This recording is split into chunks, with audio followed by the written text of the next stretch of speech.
Kasih karunia dan damai sejahtera dari Allah Bapa kita dan dari Yesus Kristus memelihara kamu sekalian. Amin.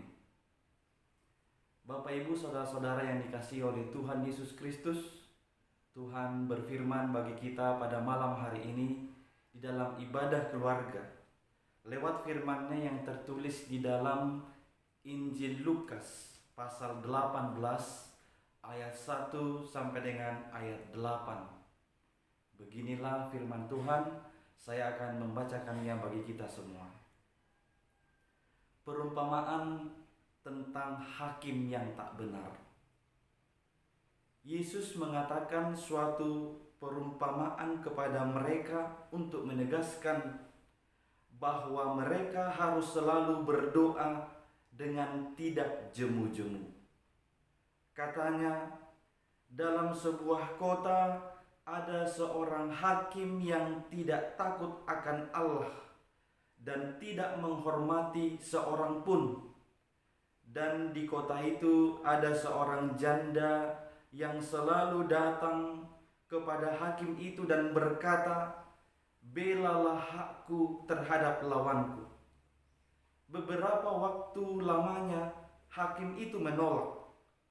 Tetapi kemudian ia berkata dalam hatinya, "Walaupun aku tidak takut akan Allah dan tidak menghormati seorang pun, namun karena janda ini menyusahkan aku, baiklah aku membenarkan dia, supaya jangan terus saja ia datang dan akhirnya menyerang aku." Kata Tuhan, camkanlah apa yang dikatakan hakim yang lalim itu. Tidakkah Allah akan membenarkan orang-orang pilihannya yang siang malam berseru kepadanya? Dan adakah ia mengulur-ulur waktu sebelum menolong mereka?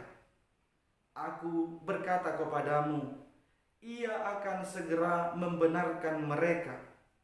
Akan tetapi jika Anak Manusia itu datang, adakah ia mendapati iman di bumi? Demikian pembacaan firman Tuhan. Bapak, Ibu, saudara-saudari yang dikasihi Tuhan, berbicara tentang doa adalah satu hal yang sudah banyak kita ketahui. Doa itu adalah wujud keintiman kita dengan Tuhan Allah kita, atau wujud hubungan atau relasi kita yang baik dengan Tuhan Allah kita. Semua kita pasti pernah berdoa. Ya, paling tidak berdoa sebelum makan, atau sebelum tidur, atau bangun tidur. Itu bisa jadi pernah kita lakukan atau kerjakan. Namun pertanyaannya, apakah doa itu sudah menjadi bagian kehidupan kita? Artinya ketika kita tidak berdoa, kita akan merasa ada sesuatu yang kurang. Berdoa, menurut Martin Luther, doa adalah nafas kehidupan orang percaya. Maka apabila ada seorang orang percaya tidak hidup dalam doa, maka dia sama saja mati, walau kelihatannya hidup. Karena memang doa adalah nafas hidup orang percaya. Kita tahu kalau ada orang tidak bernafas lagi, pasti itu disebut sudah mati. Saudara-saudari yang dikasihi oleh Tuhan Yesus Kristus, seruan untuk senantiasa berdoa pernah ditegaskan oleh Tuhan Yesus kepada murid-muridnya, kepada orang-orang yang mengikuti dia. Yesus menegaskan kepada mereka supaya tidak jemu-jemu berdoa. Kata jemu itu, kalau hanya jemu boleh berarti bosan, tidak mau lagi. Tapi kata lawan katanya di sini disebutkan tidak jemu-jemu, berarti tidak ada bosannya, tidak ada kata berhenti. Dia secara terus-menerus berdoa kepada Tuhan. Kalau kita boleh jujur, Banyak dari antara kita orang yang percaya itu berdoanya hanya musiman. Misalnya ada orang yang berdoa kepada Tuhan dengan begitu kusuknya ketika dia memiliki suatu permintaan di dalam kehidupan. Ketika dia memiliki suatu impian, maka dia akan secara terus-menerus tanpa henti berdoa kepada Tuhan. Namun setelah dia menerima apa yang dia minta itu, setelah dia memperoleh apa yang dia impikan itu, hidup berdoanya mulai berkurang dan tidak jarang akhirnya melupakan kehidupan berdoa. Atau sebaliknya, ada juga sebagian orang percaya itu dia melakukan atau menghidupi doa dengan begitu intensif ketika dia berhasil, ketika dia memperoleh sesuatu, ketika dia sudah mendapatkan apa yang dia terima. Dia berdoa secara terus-menerus kepada Tuhan. Tetapi ketika dia kehilangan apa yang dicintainya, apa yang dimilikinya, kehidupan berdoanya akhirnya berhenti dan tidak berlanjut lagi. Maka kebiasaan itu harusnya tidak menjadi bagian dari kehidupan kita. Karena Tuhan Yesus mau menegaskan, berdoa itu tidak jemu-jemu. Kita harus senantiasa berdoa siang dan malam dalam seluruh atau setiap kondisi. Baik ketika kita senang ataupun ketika kita susah, baik ketika kita untung ataupun ketika kita rugi, ketika kita bersahaja atau memperoleh hal-hal yang hebat ataupun kita mendapatkan kekecewaan. Pada setiap situasi itu kita harus senantiasa berdoa kepada Tuhan. Itu sebabnya Rasul Paulus berkata dalam Roma 12 ayat 12, bersukacitalah dalam pengharapan, sabarlah dalam kesesakan, bertekunlah dalam doa. Di dalam bahasa Batak, kata bertekun dalam doa disebutkan jugul honhamu matangnya.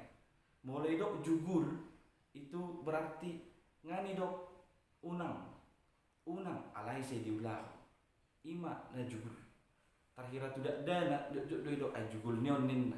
Misalnya unang majakit to sinin dijakiti, unang naik ko to si saya naik dungi Roma hata jugulnya di sini mah dipakai hata jugul.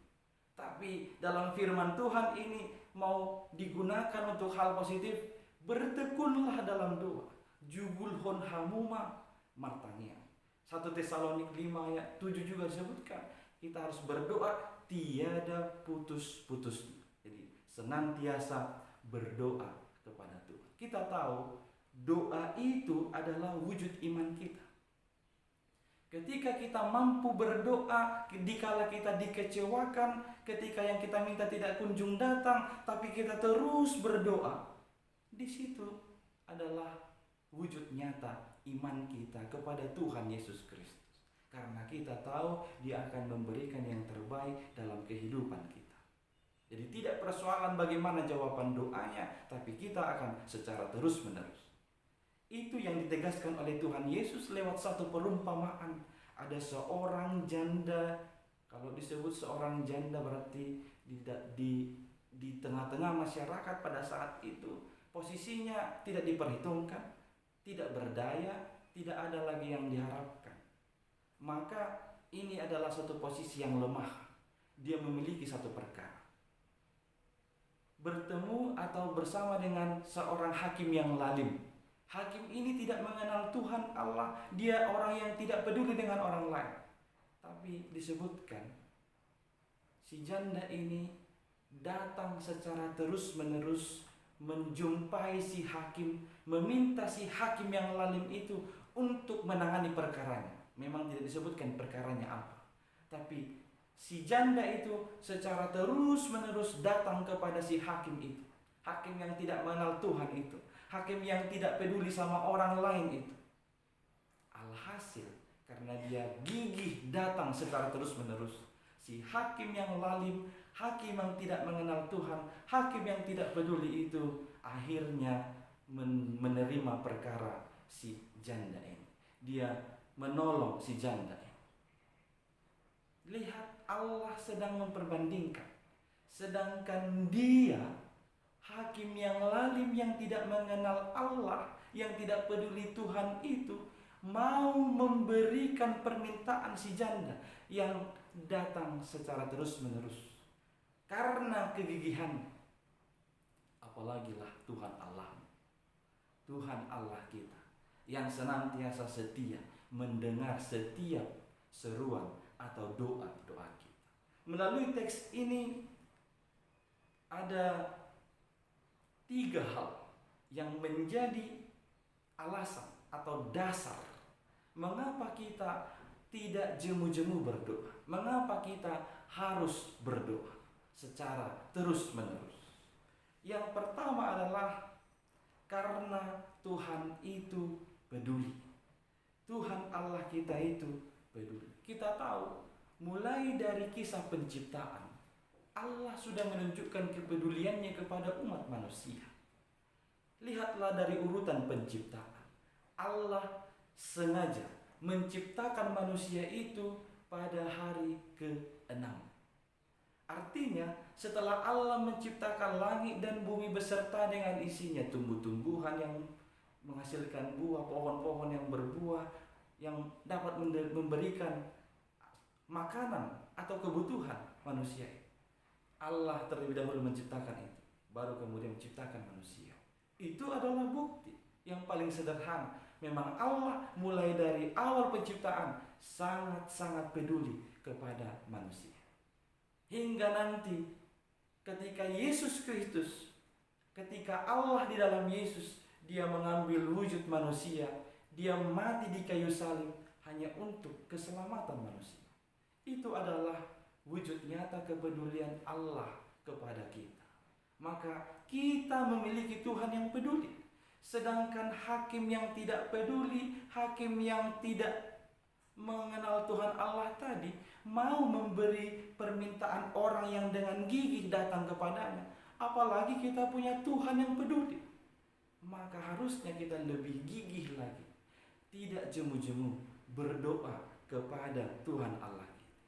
Lihatlah, kita tahu bahwa Tuhan kita itu disebutkan hanya sejauh doa. Apapun yang ada di dalam hatimu, impianmu, harapanmu, di dalam pikiranmu, sampaikanlah itu kepada Tuhan di dalam doa-doa. Alasan yang kedua mengapa kita harus tekun berdoa adalah karena Tuhan itu adil. Karena Tuhan itu adil. Persoalan yang mengakibatkan orang berhenti berdoa adalah ketika mungkin dia menyadari dia meminta A, Allah memberikan B. Atau dengan kata lain, permintaannya tidak sesuai dengan apa yang dikabulkan Tuhan menurut penilaiannya. Itu yang terkadang mengakibatkan seseorang akhirnya dia malas lagi berdoa, tidak mau. Dia meminta ini, akhirnya dia menerima yang lain. Ada satu berita ketika ada seorang ibu, dia mau pergi ke kantor. Kemudian pada pagi hari setelah beres pekerjaannya di rumah, dia berdoa kepada Tuhan dengan khusyuknya. Isi doanya adalah, Tuhan, tolong berkati seluruh aktivitasku pada hari ini, supaya aku boleh tiba di tempat kerjaku tidak terlambat, aku mengerjakan seluruh tugasku dengan baik, dan aku akan pulang dengan selamat. Itu isi doanya. Kemudian setelah itu dia memulai aktivitasnya. Baru keluar dari rumah, dia masuk ke mobilnya, dia mau menghidupkan mobilnya, dia mengalami kesulitan. Mobilnya ini tidak bisa dihidupkan. Akhirnya dia mencoba, dia lihat jamnya, dia hampir terlambat. Akhirnya dia tinggalkan, dia merasa kesal, mobilnya tidak bisa dihidupkan. Akhirnya dia mencari bus untuk pergi ke kantor. Dia menunggu bus lumayan lama, kemudian dia akhirnya menemukannya, kemudian dia berangkat ke kantor. Tapi jamnya sudah terlambat. Di dalam bus ini dia sangat kesal dan kecewa. Bahkan dia sampai marah kepada Tuhan. Tuhan, aku sudah berdoa kepadamu supaya Engkau menolong aku dalam aktivitasku. Tapi ini baru pagi-pagi aku sudah mengalami kesusahan, dan ini aku sudah terlambat ke kantor, maka aku akan terkena hukuman dari atasan saya. Ya, pendek cerita, dia sampai ke kantor, dia terkejut. Dia melihat kantor secara khusus, ruangan dia sedang terbakar. Kemudian dia tersadar bahwa ketika dia datang tiba dengan waktu di kantor, kemungkinan sekali dia sudah akan terbakar di rumahnya. Dan ketika dia pulang, dia sudah mulai menyadari, Tuhan, untung saya terlambat, pikirnya. Kemudian dia mendengar berita, kira-kira jam 7.15, itu adalah jam dia pasti akan ada di perempatan dekat dengan rumahnya. Terjadi kecelakaan yang dahsyat. Kemudian di sana pun dia tersadar, ternyata Tuhan sengaja membuat mobilnya ini mogok, atau dia terlambat. Seandainya mobil dia tidak mogok, dia sudah akan ikut dalam kecelakaan yang dahsyat di perempatan. Maka lihatlah saudara-saudari, terkadang memang kita meminta A kepada Tuhan, tapi dia memberikan B kepada kita. Jangan pernah hal itu membuatmu akhirnya berhenti berdoa. Karena kita tahu Tuhan lebih tahu, Tuhan lebih paham mana yang terbaik di dalam kehidupan kita. Itu sebabnya kita diajarkan oleh Tuhan Yesus dalam doa-doa kita, supaya kita menyebutkan, jangan kehendakku Bapa, kehendakmu lah yang jadi. Unang saya sauk malo menerham dia. Sekali lagi, Tuhan kita itu adil. Itu alasannya mengapa kita harus senantiasa berdoa kepada Dia. Alasan yang ketiga ini yang terakhir, mengapa kita harus bertekun berdoa kepada Dia.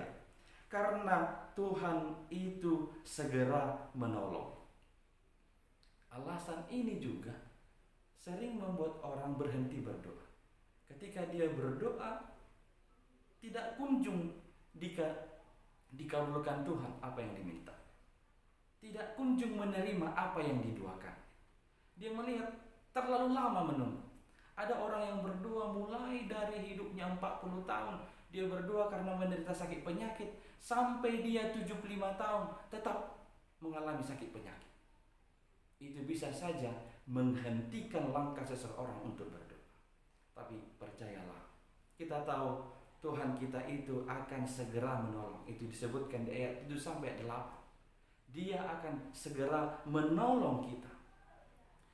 Tapi tentunya kata segera ini itu menunjuk kepada waktu Tuhan, bukan waktu kita. Ketika kita menganggap waktu sekarang ini, apa yang kita doakan harusnya langsung dikabulkan, itu waktu kita. Tapi yang disebutkan dalam teks ini adalah waktu Tuhan. Kita tahu waktu Tuhan adalah waktu yang terbaik. Yang jelas pertolongannya pasti akan segera datang bagi orang-orang yang percaya kepada Dia. Maka berdoalah senantiasa, jangan menyerah sampai kamu mendapatkan jawaban doamu. Seperti seorang janda itu yang terus-menerus datang menghadap kepada hakim yang lalim itu. Akhirnya dia memperoleh hasil permintaannya dikabulkan oleh hakim itu. Ingatlah, Tuhan Allah kita jauh lebih daripada hakim yang lalim itu. Tuhan kita itu peduli, Tuhan kita itu adil, Tuhan kita itu segera menolong. Amin, kita berdoa. Terima kasih ya Tuhan Allah kami atas sapaan firman-Mu dalam hidup keluarga kami pada malam hari ini. Kami memohon Tuhan, berkatilah kami, mampukan kami, supaya kami menjadi umat-Mu yang benar-benar hidup di dalam doa. Bimbinglah kami ya Tuhan, supaya kami senantiasa tidak jemu-jemu berdoa kepadamu di dalam setiap situasi, di dalam setiap keadaan. Kami memohon Engkau Tuhan mengingatkan kami bahwa kami memiliki Tuhan yang mampu mengabulkan segala doa-doa kami. Karena kami tahu Engkau adalah Tuhan yang peduli, Engkau adalah Tuhan yang adil, dan Engkau adalah Tuhan yang pasti segera datang menolong. Oleh karena itu Tuhan, Bimbinglah kami supaya dapat menghidupi ini dan melakukannya dalam kehidupan kami. Berkatilah setiap keluarga, ayah, ibu, orang tua untuk membimbing anak-anak mereka. Secara khusus pada masa-masa kami harus tinggal bersama di rumah ini karena pandemi COVID-19 ini. Berikan kekuatan dan ketabahan kepada setiap orang tua untuk dapat tetap membimbing anak-anak mereka. Anugerahkanlah sukacita di tengah-tengah setiap rumah tangga yang melaksanakan ibadah keluarga pada malam hari ini. Apapun impian atau harapan keluarga itu ya Tuhan, kiranya Engkau yang mendengar dan yang mengabulkannya sesuai dengan belas kasihan. Tuhan, kami menyerahkan kehidupan kami oleh karena anak-Mu Yesus Kristus, terimalah doa kami.